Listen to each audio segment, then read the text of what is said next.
अस्सलाम वालेकुम। आज की इस वीडियो के अंदर बात करेंगे सीपेज के ऊपर, जो एक आम और बुनियादी मसला है हमारे हर तरह के घरों के अंदर। आप जितनी मर्ज़ी आप उसको कवर अप कर लें, बचा लें, तो जो सीपेज है वो किसी या किसी जगह से निकल आती है।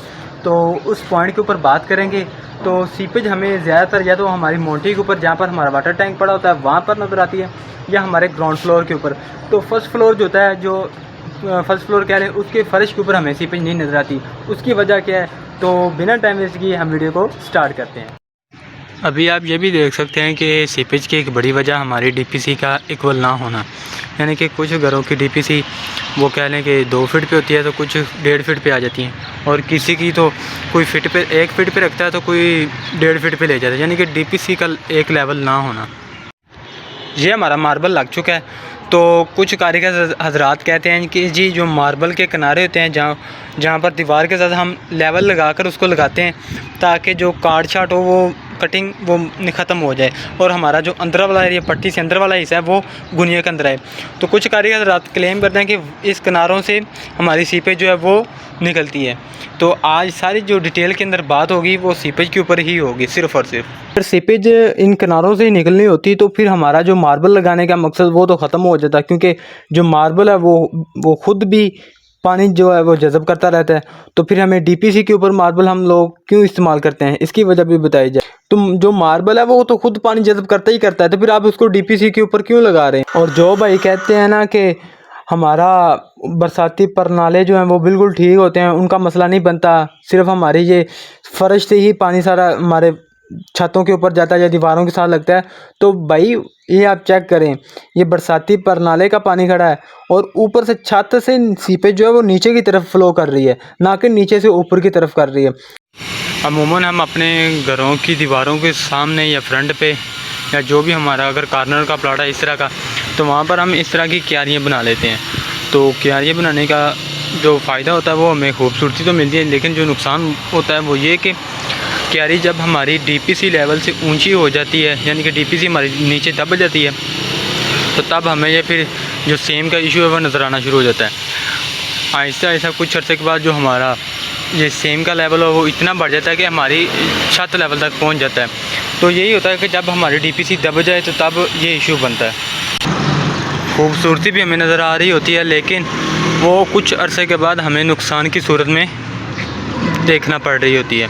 तो जब भी आपने इस तरह की क्यारी या लॉन बनाना हो तो कोशिश किया करें कि डीपीसी लेवल से नीचे ही अपनी क्यारी का इंतखाब करें, ताकि जो आपकी सेम का इशू आ रहा होता है, जो बढ़ रहा होता है, तो वो ऊपर ना बढ़े बल्कि नीचे ही रहे। क्योंकि डीपीसी एक हद होती है जो आपके वाटर को नीचे रखती है, और उसके ऊपर आपका जो सारा दारोमदार होता है आपकी कंस्ट्रक्शन का उसके ऊपर होता है। अगर आपकी डीपीसी नीचे दब जाएगी, मट्टी साथ लगेगी दीवार के, तो सेम जो है वो ऊपर बढ़ना शुरू हो जाएगी। तो बाज़ औक़ात हमारा जो लॉन वो फ्रंट एलिवेशन के साथ बनता है, जैसा कि ये दीवार है हमारी, तो यहाँ पर इसके सामने छोटा सा लॉन बनाया गया है जो एक अट्रैक्टिव भी लगता है और खूबसूरत भी होता है। लेकिन जो सेम का मसला बनता है वो ये भी वजह होती है कि हमारी जो डीपीसी है वो नीचे दबी हुई है, वो आप देख सकते हैं, और पानी जो है वो सीधा नीचे जा रहा है, आहिस्ता आहिस्ता नीचे जाना शुरू हो गया। और मिट्टी का डीपीसी लेवल से ऊंचा हो जाना, दीवारों के साथ लगे रहना, तो वो भी आपके घर के अंदर सीपेज का बायस बनेगा। तो कुछ अर्से के बाद आप देखेंगे कि ये सीपेज जो है अब 1 फीट की हद तक खड़ी हुई है, तो ये आहिस्ता आहिस्ता ऊपर ग्रो करना शुरू हो जाएगी, और कुछ अर्से के बाद ये हमारी पूरी दीवार को अपनी लपेट में ले लेगी, और हमारा जितना भी काम होता है अंदर वो डैमेज होना शुरू हो जाता है।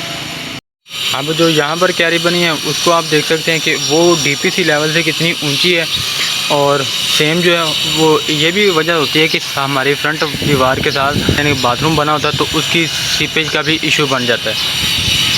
के सामने रख रहा हूँ, एक कढ़ाई के अंदर मसाला डाला था नीरा, और साइडों पे पानी रखा था, और सीमेंट किस तरह से आहिस्ता आहिस्ता जो पानी है वो जज़ब करता रहता है। इसी तरह से जब हमारी डीपीसी का लेवल नहीं होगा, यानी कि साथ वाले घर का या आगे पीछे वाले घरों का, तो हमारा कोई मकसद नहीं। हम जितनी मर्ज़ी कोशिश कर लें अपने घर को प्रोटेक्ट करने की, अगर आप अपने घर से प्रोटेक्ट कर रहे हैं अपने सीपेज को, तो वो समझ लें जी साथ वाले घर की जो सीपेज है वो आपके घर में मुंतकिल होगी, क्योंकि उनका लेवल डाउन है तो आपका लेवल अप है, या आपका डाउन है उनका लेवल अप है।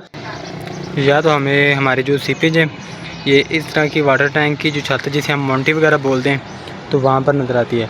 तो आप देख सकते हैं ये सारी सीपेज है और ऊपर हमारी वो टैंक पड़ा हुआ है जिसे पानी वाली टैंकी कहते हैं स्टोरेज वाटर के लिए, और नीचे सारी सीपेज ऐसे ऐसे नीचे की तरफ बढ़ रही है। ये जो डीपीसी के ऊपर हम प्लास्टिक वगैरह पत्थर का काम करते हैं या लोको वगैरह लगाते हैं या कुछ और चीज़ें इस्तेमाल करते हैं, ये उस वक्त कामयाब होती हैं जब हमारी डीपीसी का लेवल 1 हो।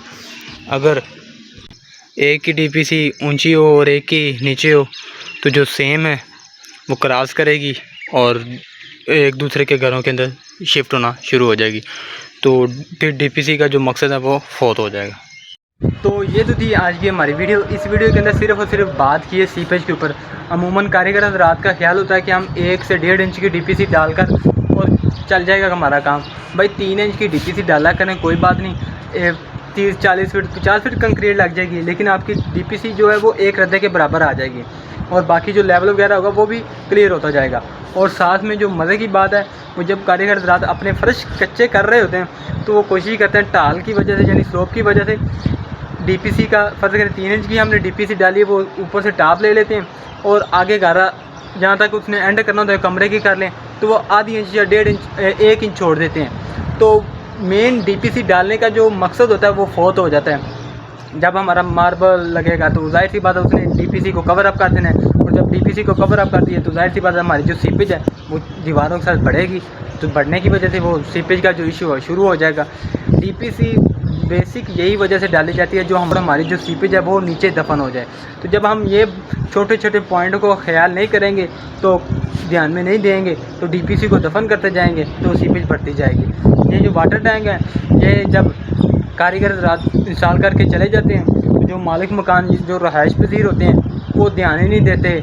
टैंकी जो है वाटर टैंक ओवरफ्लो होता है तो आधा घंटा चलता ही रहता है, ओवरफ्लो चलता ही रहता है। तो जिस वजह से जो सीपेज है वो दीवारों के साथ शो होना शुरू हो जाती है, तो फिर बाद में कहते हैं ओहो जी हमारी टैंकी जो है वो लीकेज कर रही है। लीकेज का मसला नहीं होता, वो आप अपनी टैंकी की टाइमिंग जो है मेंटेन नहीं करके रख रहे, ओवरफ्लो हो रहा है, वो हद से ज़्यादा हो रहा है और जो सीपेज है वो दीवारों के साथ शो होना शुरू हो गई है। तो ये तो थी आज की हमारी वीडियो। तो आप अपना फीडबैक ज़रूर दीजिएगा कि आप किस तरह से और आपको कारीगर किस तरह से सजेशन कर रहे हैं कि आप इस तरह से अपनी काम करें तो आपकी जो सीपेज है वो नहीं आएगी।